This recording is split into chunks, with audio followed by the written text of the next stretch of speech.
A continuación les contaré la historia de cómo periodistas británicos incurrieron en métodos poco éticos pero además ilegales para obtener exclusivas que ningún otro medio de comunicación tenía en el país, y cómo esto terminó afectando a uno de los magnates más grandes de medios de comunicación del mundo.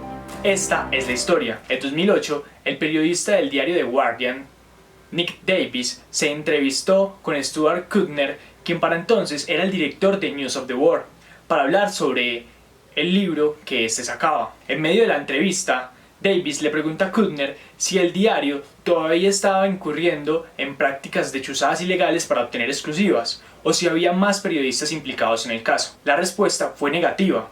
Los hechos son que un año antes, en el diario News of the World, se descubrió que el investigador privado Glyn Mulcair y el periodista Cliff Goodman incurrieron en estos hechos, en estas prácticas ilegales de infiltrar chuzadas y teléfonos para obtener exclusivas que ningún otro medio tenía.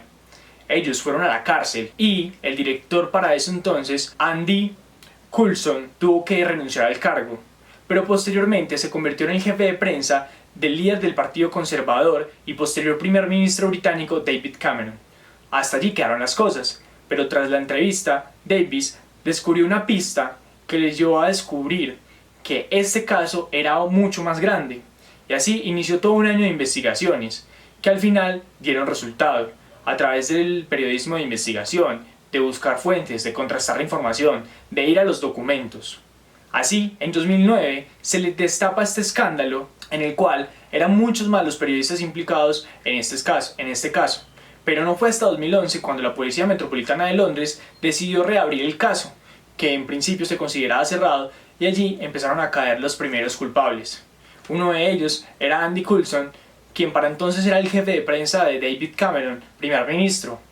Él tuvo que renunciar y además tuvo que ir a juicio por estas prácticas, pero también fueron otros líderes, o más bien otros ejecutivos de News of the World y de News International, quienes habían sido directores para ese momento.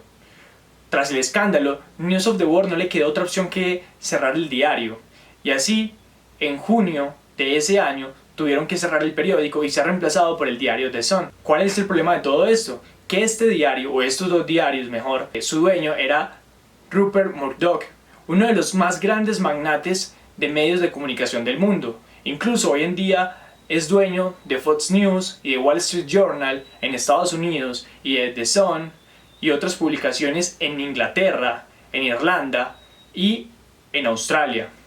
Luego, él tuvo que salir a pedir perdón por estas prácticas, y fue así como se destapó uno de los más grandes escándalos de medios de comunicación en el Reino Unido.